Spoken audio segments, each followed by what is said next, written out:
Boa tarde. Estamos dando início a mais um programa do Pensar o Brasil. O Pensar o Brasil é um projeto do Instituto de Estudos Brasileiros, o IEB, e nós estamos realizando esse projeto em parceria com o CTR da Escola de Comunicação e Artes. O projeto Pensar o Brasil tem como objetivo registrar o pensamento de pessoas relevantes do nosso mundo acadêmico, das ciências em geral e da ordem cultural também. Hoje contamos com o professor José Pereira de Queiroz Neto, que é professor emérito da Faculdade de Filosofia e Letras e Ciências Humanas da USP, que tem uma longa trajetória no Departamento de Geografia. E para entrevistar o professor José Pereira de Queiroz Neto, nós contamos com a presença do professor Ricardo Mendes Antas, que também é do Departamento de Geografia da USP, o professor é professor de Geografia Urbana. Nós agradecemos muito a sua presença, Ricardo. Eu agradeço o convite e a oportunidade de dialogar aqui com o professor Queiroz. Um prazer. Bem, vamos começar o programa fazendo uma questão que vai ser praxe para todos os entrevistados. Professor Queiroz, o que é o Brasil hoje para o senhor? O Brasil foi para Stefan Zweig o país do futuro. Coitado do Stefan Zweig, se suicida antes de ver o futuro. Ele com a esposa. Será que o futuro chegou? O futuro de Stefan Zweig, não sei se teria chegado ou se estamos a caminho dele, mas o futuro de Stefan Zweig era outro, não esse que nós estamos vivendo. Houve uma transformação poderosa no mundo de Stefan Zweig, a derrota do nazismo, o aparecimento de vários projetos democráticos pelo mundo inteiro, mas ao mesmo tempo vários projetos de regimes militares, ditaduras, etc., do qual o Brasil não escapou. Me parece que é muito difícil hoje, eu acho muito difícil definir o que é o Brasil. O chavão, 8 milhões de quilômetros quadrados, 200 milhões de habitantes, praias belíssimas, carnaval, etc. Esses chavões provavelmente dão uma identidade, sim, mas qual é o significado disso para identificar um país? É difícil dizer. Há poucos dias atrás, para minha agradável surpresa, um jornal fez uma enquete nos meios dos chefes de cozinha brasileiros e, surpreendentemente, a feijoada foi indicada como o prato mais brasileiro. É interessante. Será que a feijoada é o prato mais brasileiro? Onde é que eu vou colocar o churrasco? Gaúcho, que de gaúcho hoje já não tem muita coisa. Da mesma forma que a feijoada, de onde veio, para onde vai, e assim por diante. O que identifica esse país? Macunaíma, o herói sem nenhum caráter? Ou, do outro lado, aquele que encarnou, foi a melhor encarnação de Macunaíma, que foi Grande Otelo. Qual é? Qual é o retrato do Brasil? O que é o Brasil de hoje? O que vai ser o Brasil de amanhã? Não tenho a mínima ideia. Professor, boa tarde. Queria aproveitar então essa oportunidade e perguntar para o senhor, pela trajetória que o senhor tem já dentro das ciências naturais, inclusive dentro da geografia, como que compreender e entender tão bem o solo e o território ajuda a explicar o Brasil? pensando também algumas em relação aos recursos estratégicos para pensar esse futuro, né? É uma pergunta meio complicada. Eu ia dizer safada, não é. É complicada. Porque, na realidade, é uma pergunta que está na cabeça de grande parte da população brasileira, seja de forma muito clara ou seja de forma confusa, difusa. Mas, de qualquer jeito, ela inclui o que é e o que será este país, não é? A melhor trajetória, a meu ver, como cientista acadêmico deste país, foi a percorrida por Aziz Absaber. Geógrafo, ele ainda foi licenciado em Geografia e História, as duas não tinham sido separadas. Ele tem um longo trajeto nas ciências da natureza, como geomorfólogo, grande geomorfólogo, e a partir de um certo momento, exagerando dizer para o último quarto final da vida dele, ele retoma, usando essa expressão, retoma, a sua função na sociedade brasileira de geógrafo. E vai juntar os aspectos da observação, percepção da sociedade brasileira aos aspectos do meio físico que ele estudava, né? Então, me parece que talvez o melhor casamento que houve neste país nesse sentido.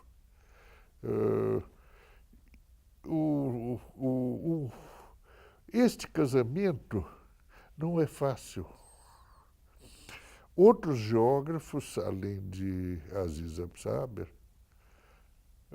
percorreram mais ou menos um caminho não parecido, mas procurando também encontrar o ponto comum entre a sociedade e o meio físico. Não adianta estar lembrando de outros nomes, alguns, ou talvez vários, que passaram por esse processo. Difícil, porque sob vários aspectos, estes dois universos, das ciências humanas e das ciências físicas e naturais, são muito diversos. Sob o ponto de vista teórico, sob o ponto de vista conceitual, etc. E é muito difícil fazer este casamento. Aproveitando justamente esse final da sua explanação, também perguntar outra pergunta espinhosa, que seria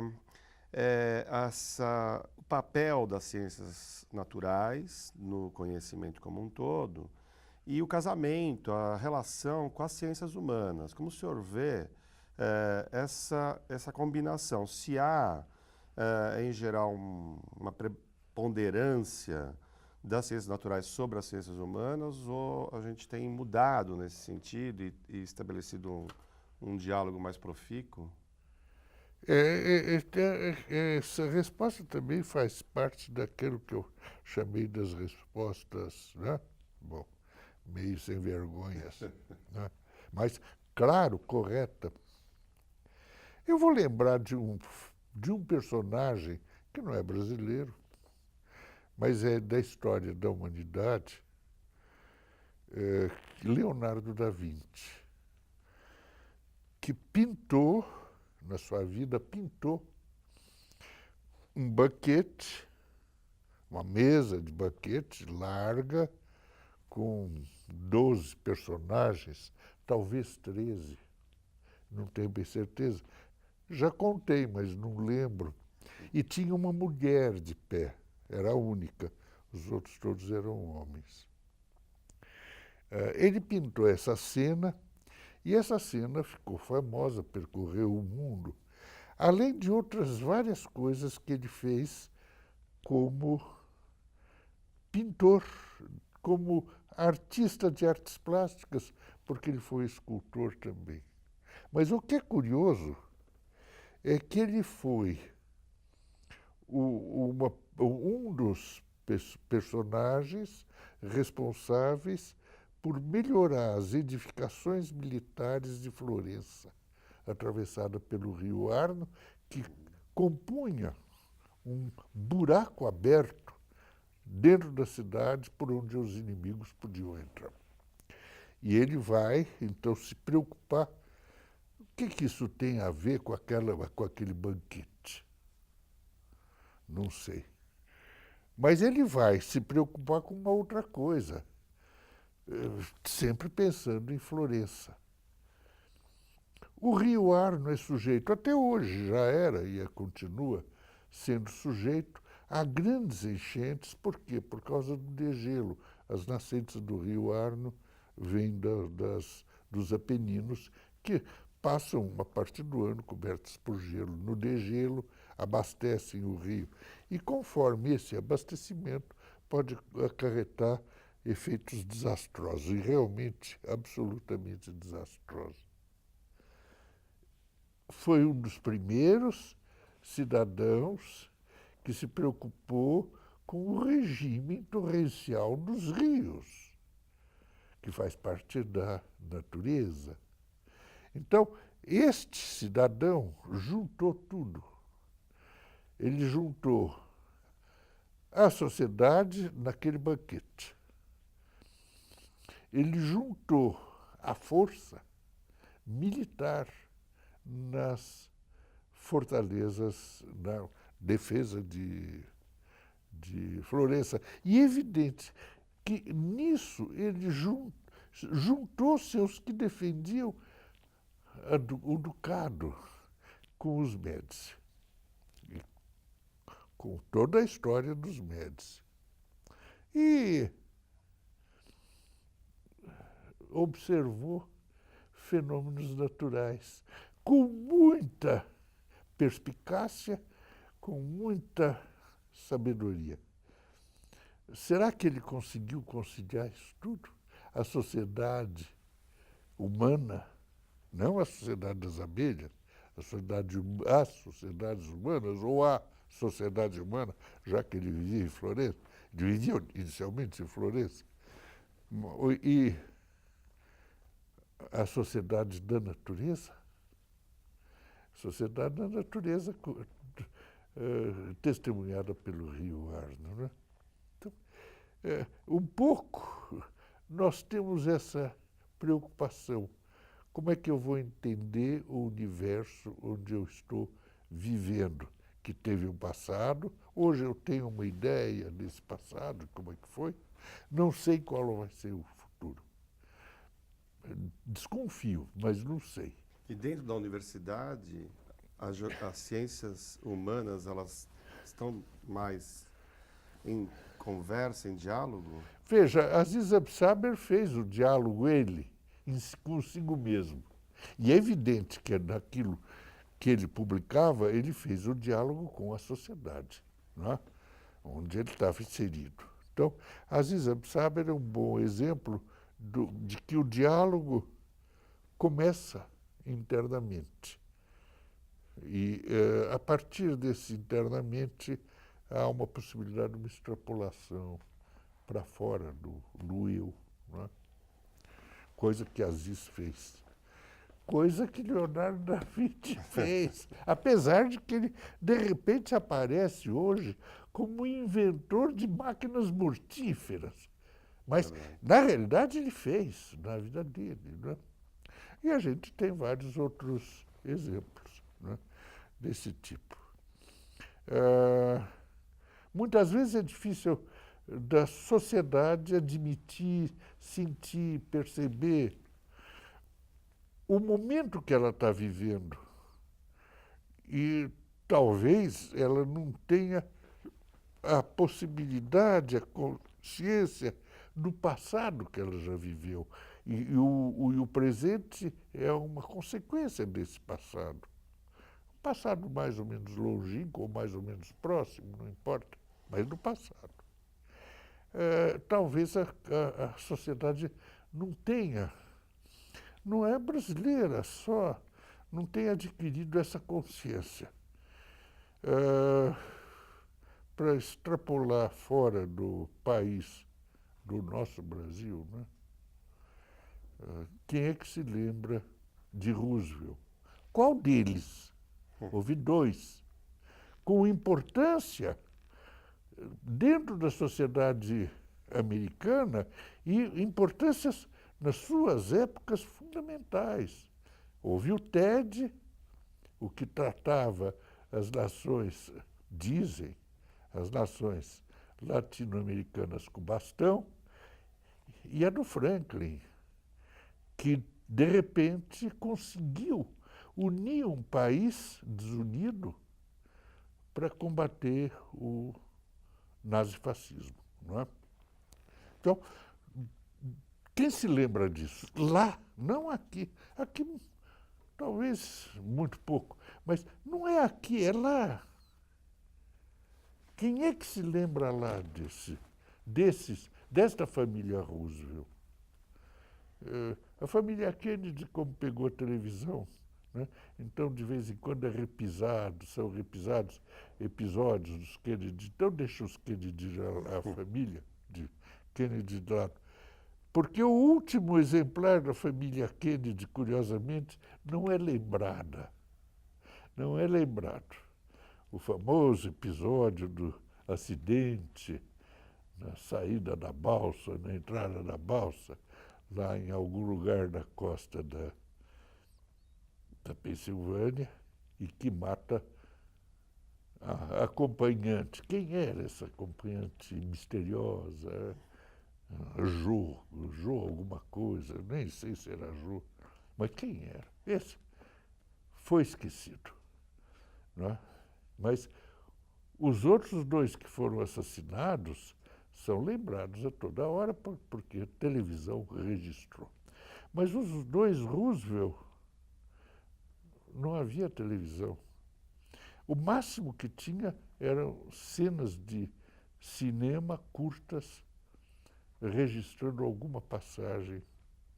E o primeiro, o TED, tem uma participação notável para a história do reconhecimento do território brasileiro, com uma expedição fantástica que ele quase morre, junto com o futuro, era coronel, Rondon, dito pacificador dos índios, etc, etc, etc. Essa expedição é monumental, não é? Monumental, inclusive, para o futuro do Brasil, não é? Monumental porque não descobriu alguma coisa que era pouco conhecida ou mal conhecida. Não. Essa expedição foi extremamente importante porque foi no momento em que uma parte considerável do território estava sendo admitida como parte do território nacional, que é a Amazônia, né? Então,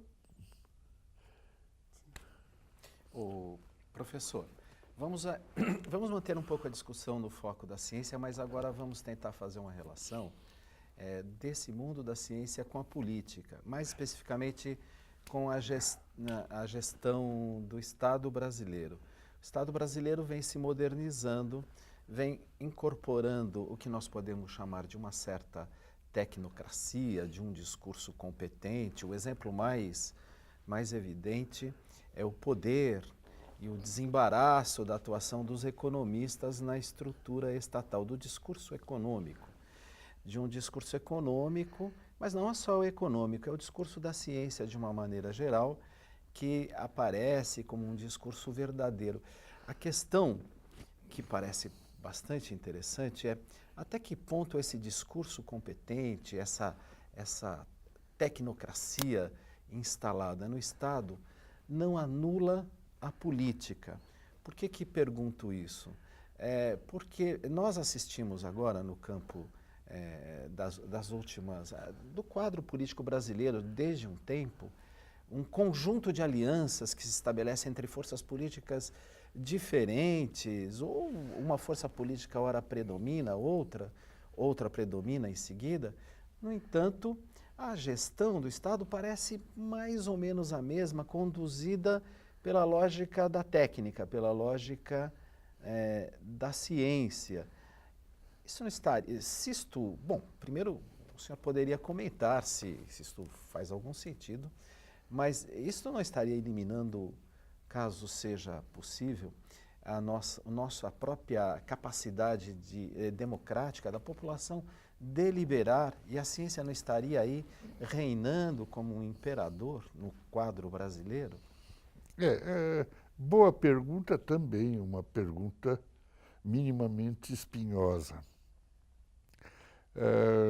Ninguém me encomendou que não falasse de política, né? Mas ela foi lançada agora, e não foi por mim, né? Foi por você. Bom, então, vamos lá. Vamos entrar por essa senda cheia de obstáculos, de precipícios, que a gente quase cai, não cai, nunca. Conseguimos rodear os precipícios até agora. Bom, primeira coisa, você lembrou de que a gente estaria diante de uma econocracia. Como é que a gente diria isso, né? Uma tecnocracia dos economistas. Porque poderia ter uma tecnocracia dos engenheiros, mas não é. Uma tecnocracia dos... a questão é, será que essa econocracia não estaria abafando a política? Não, eu diria, em primeiro lugar, que ela é política e que ela faz parte da política, nem mais nem menos, não é? Um pouco, talvez a gente esteja à espera do aparecimento de um marechal, que era só general na época, né? Deodoro da Fonseca, que vai ser o artífice da rasteira no imperador e no império, para a instalação de alguma coisa na qual ele não acreditava, não queria saber, mas ele foi empurrado, que é a República. Mas quem é que era o artífice da República? Não era ele. Menos ainda o Floriano, primo. Os dois alagoanos, né? Se não me falha a memória. Era um tal de Benjamin Constant, coronel, que era uma espécie de Golberino Costa, uma espécie de intelectual dentro dos hostes militares da época, e que teria sido responsável intelectual pelo negócio. Nós tivemos, mais recentemente, um golpe militar igualzinho àquele de 89, igualzinho, parecido com aquele de 89, e que tinha um sacristão que entendia de missa, ou dizia que entendia de missa, que era o general Golbery Couto Silva, que naquele momento era coronel só, não era nem general. E vira depois general, ninguém sabe por quê, mas virou general, né? Por quê? Bom, e agora? Onde estão essas figuras? Quem é que mantém a iconocracia neste país? A política. Mas foi a política que elevou esses personagens que eu citei aonde chegaram.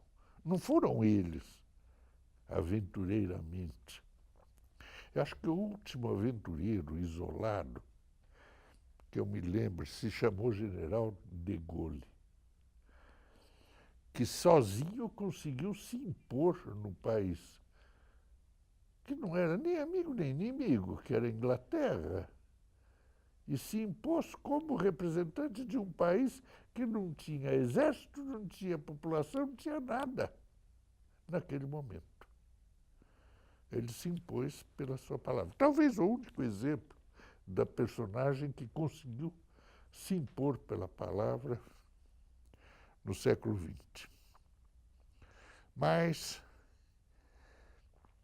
essa questão faz reviver uma outra questão que já me foi feita. O que nós somos e para onde vamos. Tudo faz parte da política, sim. Não me esqueço de um panfletinho que a UNE lançou sobre o Brasilino. E isso antes do golpe de 64. Quem era o Brasilino? Era um cidadão comum. E o que o panfleto queria dizer é que o Brasilino, quando acordava, apagava o despertador, que tinha uma marca qualquer lá, uma marca conhecida, né? Aí se levantava e pegava o chinelo, não sei, tinha um nome também, como o meu, Croque. Aí ia para o lavatório, lavava a cabeça e a mão, naquele tempo com sabonete Lifebuoy, escovava o dente com pasta Colgate e escova de dente, não sei o quê. O que queria dizer o panfleto é que tudo isso faz parte da política. A escolha da Colgate e não naquele tempo da Colinos, né? Ou a escolha da Colinos é uma questão de definição que faz parte da política, né? Não é a propaganda maior ou menor. A propaganda faz parte da política. Mas o senhor não acha, desculpa, o senhor não acha que estes mecanismos, tanto a força da propaganda, que de fato interfere e vai construindo modos de vida, assim como esta presença massacrante do discurso econômico, com a razão de ser que orienta o mundo da política, evidentemente que isto termina compondo o mundo da política, mas isso não é uma invasão, isso não compromete, essa que é a questão, isso não compromete a dimensão democrática. Isto é, a população não tem mais condição de deliberar na medida em que o certo e o errado é apoiar uma ação econômica obscura, opaca, numa direção ou em outra. É isso que nós temos é sobre isso que nós temos que escolher e terminamos não escolhendo. São os técnicos que escolhem. Isso não é uma degradação da política. Eu sei que isto pertence à política, no sentido mais amplo, mas é uma degradação da política? Depende do ponto de vista que eu enxergo isso daí. Degradação da política significa que o imediatamente anterior era melhor. E que isto aqui, esta situação imediatamente posterior, piorou aquilo que era melhor ou era bom. Não é verdade. Nenhuma das duas coisas é verdadeira. Degradação Isso significa de um ideal. Um ideal que não existe, nunca existiu. Na realidade, nós estamos diante de um universo. Esse universo é cheio de realidades. Essas realidades é que é preciso entender. Se os economistas dão as cartas hoje, é preciso entender por quê. Não é os economistas que eu vou entender. Eu tenho que entender a sociedade que faz com que, não é que deixa, que faz com que os economistas ganhem uma certa prevalecência. Muito obrigado por enquanto. Nós vamos aproveitar essa pausa e vamos entrar no intervalo do nosso programa de hoje, Como Pensar o Brasil. Muito obrigado.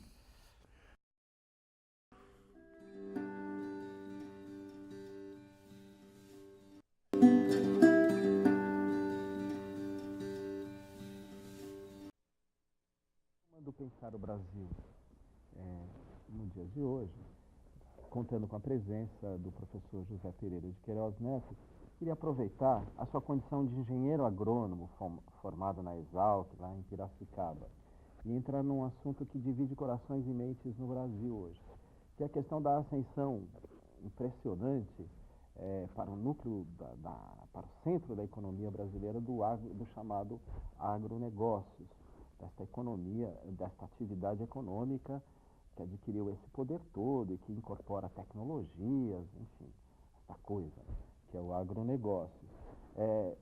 O agronegócio, tamanha ascensão teve que hoje parece que o Brasil retorna à condição de um grande exportador de bens primários, né? Será essa a vocação do Brasil? Por outro lado, essa dependência que parece se construir, pelo menos no nível do discurso, em relação ao agronegócios, como a salvação da lavoura, sem trocadilho no caso, do Brasil no momento, justificaria, ou de fato justifica que nós brasileiros enxerguemos diferentes as reivindicações, por exemplo, da agricultura familiar, da reforma agrária, dos grupos indígenas em relação à demarcação de terras, dos grupos organizados ou mesmo a sociedade civil em geral, que questiona por um desenvolvimento, esta relação produção e agricultura de uma maneira mais sustentável. De fato, temos que atenuar as nossas as reivindicações existentes em função desse poderio do agronegócio. Esse é o nosso futuro.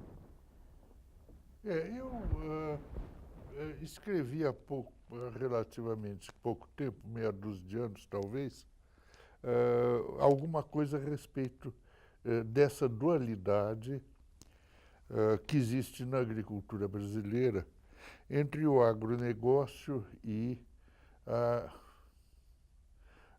você chamou de agricultura familiar, vamos manter essa expressão, entre o agronegócio e a agricultura familiar. Como se o agronegócio não fosse familiar, não pudesse ser familiar também. Não é? Deixa para lá. Essa é uma outra discussão. O que a gente percebe de uns anos para cá, vários anos para cá, é uma espécie de bifurcação de caminhos. Bifurcação porque saindo de um tronco mais ou menos comum, assume direções diferentes e divergentes. Não são opostas, mas divergentes. Entre a modernização tecnicista da agricultura, com o rótulo de agronegócio, estou falando de agricultura, e o outro, a agricultura familiar. Então é interessante verificar que as pessoas que trabalham com a agricultura, de um lado são os trabalhadores, sejam proprietários ou não, mas são os trabalhadores. E, de outro lado, todo o arsenal de pessoal que compõe as bases, eu vou chamar de tecnocientíficas, do processo de desenvolvimento da agricultura. Estou falando com muita indecisão de propósito. O que a gente percebe, então, de vários anos para cá, é que a academia, as ciências, a pesquisa, portanto, científica, agronômica, ela acompanhou, ou incentivou, ou empurrou o agronegócio. Quer dizer, ela está a serviço do agronegócio no sentido do seu aperfeiçoamento. Aperfeiçoamento das técnicas agrícolas, etc. E do outro lado tem o patinho feio, que é a agricultura familiar, que não chega a receber propriamente as migalhas. E eu fiz uma comparação que é interessante. Os meios oficiais de pesquisa, institutos, academias, etc., estão do lado do agronegócio. Tem algumas pessoas que não estão, mas isso é normal. Mas a estrutura do sistema dá apoio e amparo e a sustentação ao agronegócio. E quem é que poderia, veja, no condicional, estar ao lado da agricultura familiar?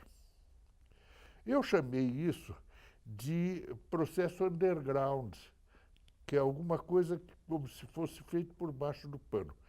Quem são o que é que está por trás da agricultura familiar? São ONGs, ONGs especializadas, mas ONGs com parcos recursos, sem nenhum apoio e amparo, que, no fundo,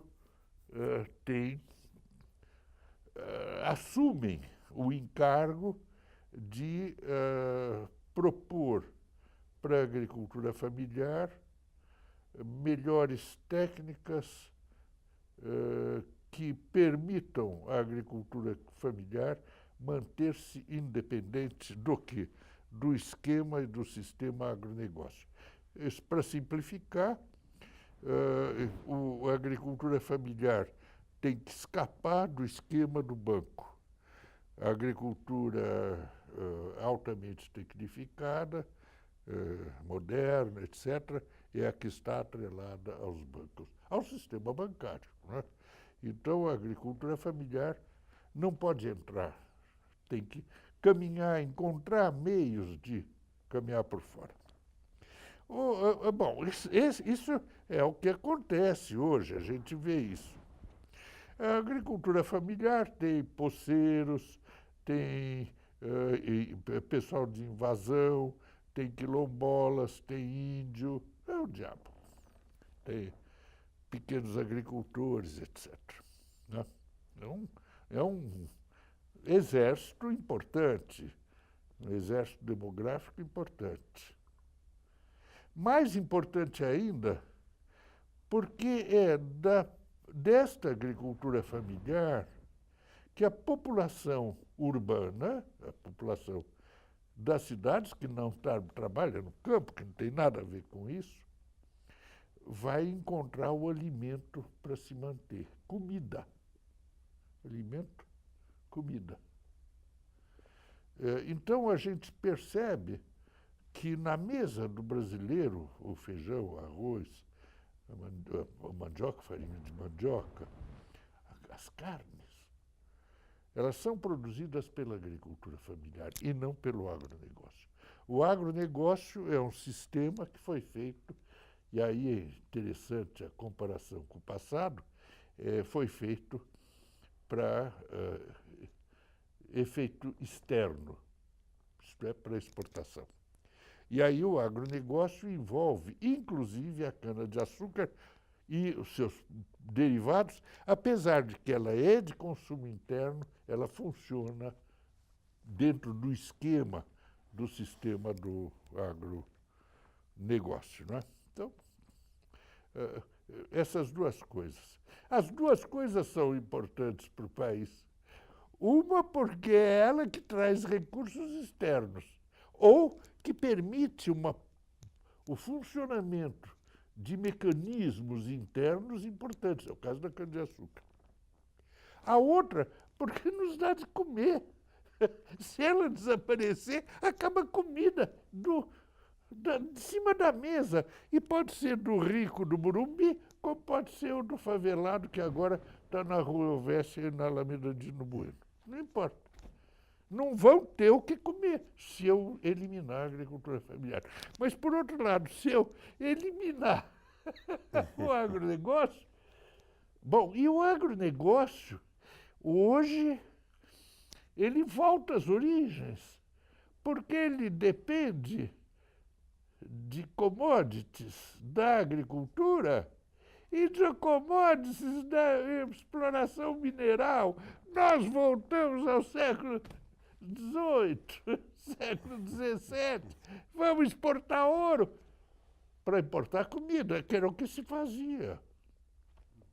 Só que naquele tempo importar comida não era necessariamente do exterior, mas era de uma região para outra. Já que em Minas eu não produzia o suficiente para alimentar, né? Eu tinha que vir de fora, mas, em compensação, eu produzia o ouro, o produto mineral. E com isso daí equilibrou-se a vida brasileira durante muito tempo, né? E agora, curiosamente, a soja contrabalança a produção de petróleo. As duas estão lá equilibradas. Ora, uma passa na frente da outra, ora a outra passa na frente da outra.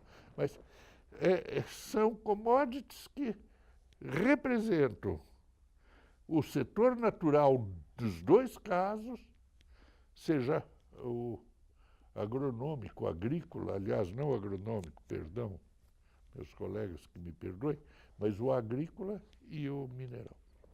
Só para complementar, esse poder do agronegócios, que tem a sua importância, como o senhor descreveu, justifica mudanças, por exemplo, na legislação da demarcação das terras indígenas, essa voracidade por novas terras.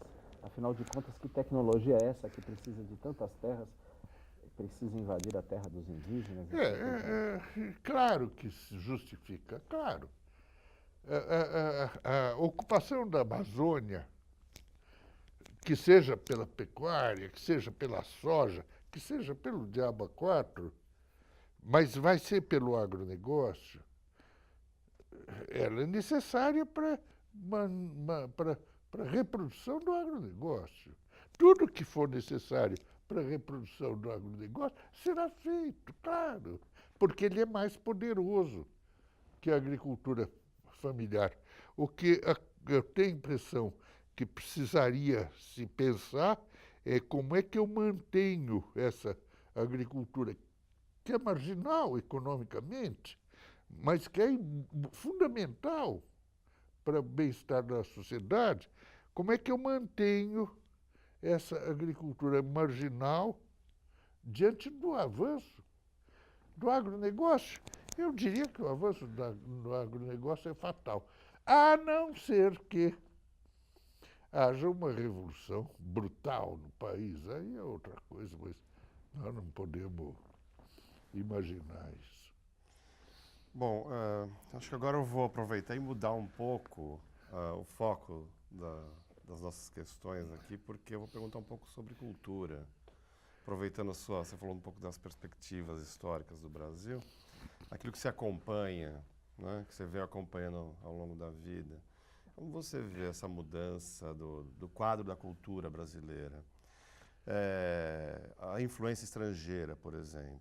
Hoje ela é mais incidente ou é uma impressão que a gente tem agora, mas no passado também era muito grande? O senhor citou alguns presidentes aí dos Estados Unidos e uma relação com o Brasil. Como é que o senhor vê a cultura, né, brasileira hoje, em função desses dados, né? A partir do momento que o Marconi inventou o rádio, a comunicação se tornou possível, mundial. A partir desse fato, não esquecer que Marconi é do centenário da independência, 1922, né? É por aí, né? Isso daí permitiu o aparecimento de Pixinguinha. O que é Pixinguinha? É a invasão não é do rock, mas a invasão do jazz. Sim. Que hoje a gente diz, porra, belíssima, união, né? E é de fato belíssima, belíssima. O samba não seria o que é se não tivesse ter recebido essa injeção via quem? Via os Pixinguinhas da vida, tá? Bom, A própria indústria fonográfica. A indústria fonográfica, a Casa Edison, o Rio de Janeiro, Brasil, etc. Né? Bom, então, é interessante a gente pensar que esse fato, eu jogo o Marconi na jogada, porque eu vou recuar 10 anos, preliminares da Primeira Guerra Mundial, né? 1910, por aí. Qual era a influência externa recebida por um cidadão chamado Machado de Assis? Teve, claro. Claro. Hoje, os especialistas, etc., procuram encontrar influências que a literatura XYZ teve sobre Machado de Assis. Claro, é normal.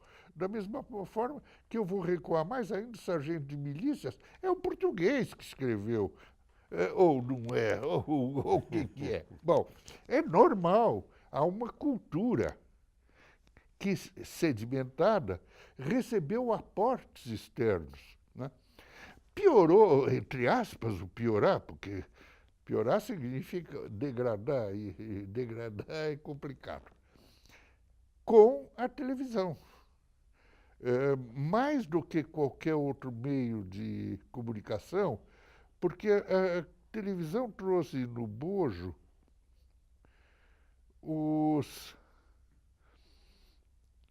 as influências da nação preponderante, as influências da nação chamada Estados Unidos da América do Norte. O modo de vida, o American Way of Life, se expandiu pelo mundo. E afetou a África, afetou a Tailândia, afetou o Brasil, claro. E vai afetar. E, inevitavelmente, vai afetar, a não ser que alguém, país, suplante os Estados Unidos. China, será? Suplante economicamente. Será que a China? Será que a China tem todo esse cabedal, capital, etc., para superar como os Estados Unidos superaram? O que é impressionante, duas coisas que eu vou citar. Uma, Hollywood acabou com o cinema europeu, não acabou com o cinema indiano, nem com o cinema chinês, mas acabou com o cinema europeu. Só tem um país na Europa que fabrica filme ainda, que é a França. O resto tudo sumiu. A Inglaterra, porque é filial dos Estados Unidos, né? Também se mantém. Né? Para os Estados Unidos é importante ter uma matriz como... fingir que tem uma matriz como a Inglaterra. Eu até aproveito e pergunto se você acha que, no caso, o Estado, pensando na cultura brasileira, se o Estado teria um papel maior para exercer, eventualmente, do que ele faz, essa questão de regulação das mídias, se ele deve, eventualmente, interferir, ou se ele não está cumprindo ou cumprindo. O Jaime está esperando essa resposta, porque isso já passou. Fazer a pergunta, acho eu, já passou pela cabeça dele, mas ele tem provavelmente uma resposta. Não sei qual é, né? Mas ele está esperando o que eu vou falar. Seguinte, eu volto ao domínio do poderio econômico. É este domínio do poderio econômico que direciona tudo. Bom, aí eu disse que eu ia dar um outro exemplo, o exemplo do cinema, mas vou dar um exemplo da motocicleta. O país maior produtor de motocicletas da Europa, a França, subiu. Onde é que estão as motocicletas francesas? Hoje elas têm o nome de Honda, etc. As japonesas invadiram o mercado europeu de tal forma que mesmo as grandes marcas britânicas, que eram estupendas, sumiram. Sobrou uma que os remanescentes, os saudosistas, etc., recuperaram, a Triumph. Mas eu falo de motocicleta porque eu gosto de motocicleta, de motociclismo. Sobraram as alemãs porque é difícil encostar na qualidade. E, curiosamente, sobraram 3 italianas porque elas não conseguem ser imbatíveis na velocidade, quase. Elas fazem frente às holandesas. E são as únicas que fazem frente, as Ducati da vida, são as únicas que fazem frente às japonesas, né? Bom, os 2 exemplos são curiosos, né? O poder econômico das ondas da vida é suficientemente grande, mas apoiado por quem? Pelo Império Japonês, claro, né? Não nasceu isso daí. A Índia fabrica, curiosamente, as motocicletas inglesas. Ela fabrica hoje as motocicletas inglesas que já não são fabricadas na Inglaterra há 20 anos, mas a Índia fabrica. Por quê? Porque houve uma transferência para a indústria hindu de origem, e essa indústria de hindu compra as patentes, instala, tá, e fabrica essas motocicletas lá na Índia. Então a Índia é uma grande produtora de motocicletas inglesas de 20, 30 anos atrás. Agora, qual é o poder que os governos têm? Veja, pensando na influência do poderio americano, eu falei se a China um dia supera, não sei, mas pensando na influência do poderio americano, quem é a figura do presidente da República dos Estados Unidos? Você lembra? Como é que ele chama? Obama. Obama! Obama! Ele é alguma coisa a mais do que um oficial de gabinete da indústria americana?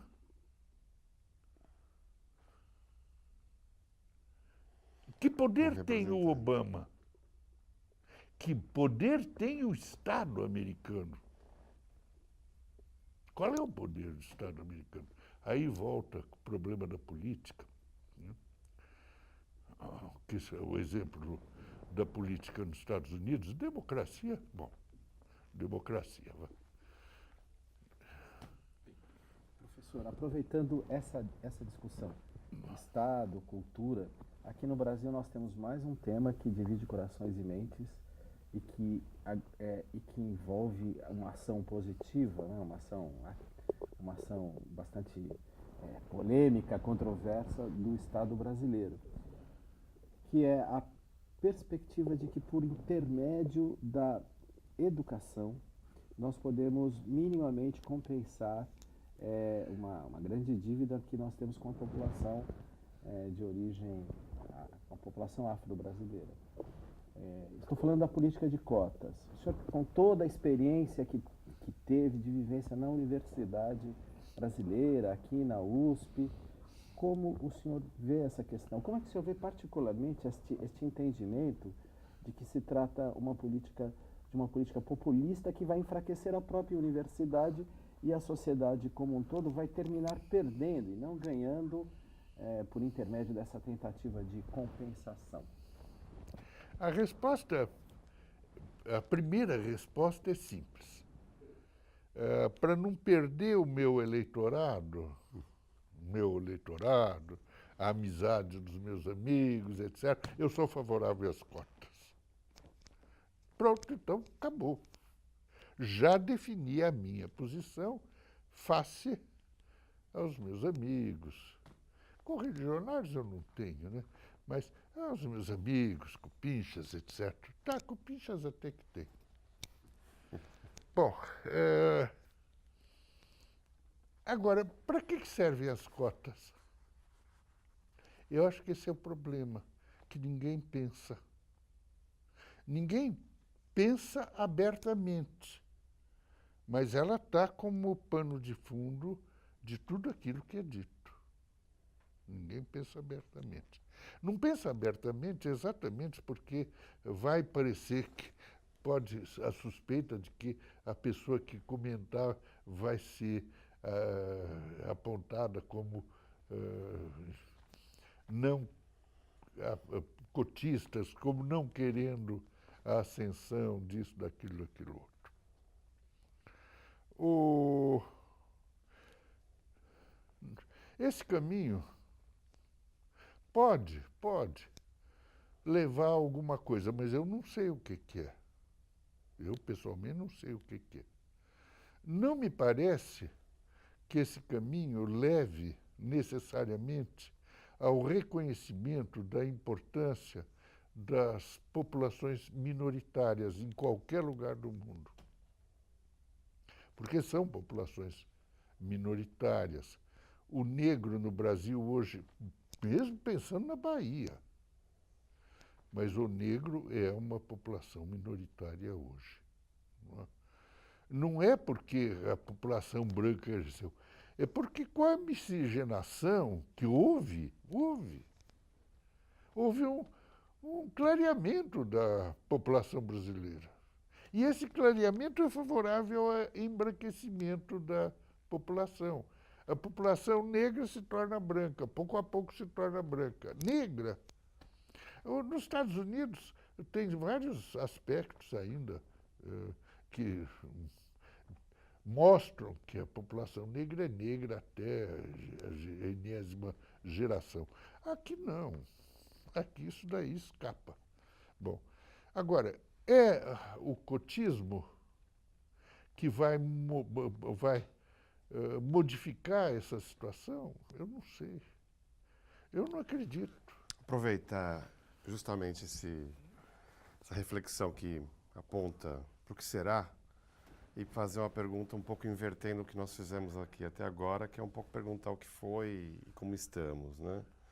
Que é como que o senhor está vendo das condições, até pensando na primeira resposta que o senhor deu, das condições do Brasil atual, o que podemos ser, o que será um Brasil futuro? O que é o futuro do Brasil? O segundo país em população das Américas, mas com um crescimento populacional pequeno daqui para frente, da mesma forma que os Estados Unidos. Quer dizer, há uma estabilização.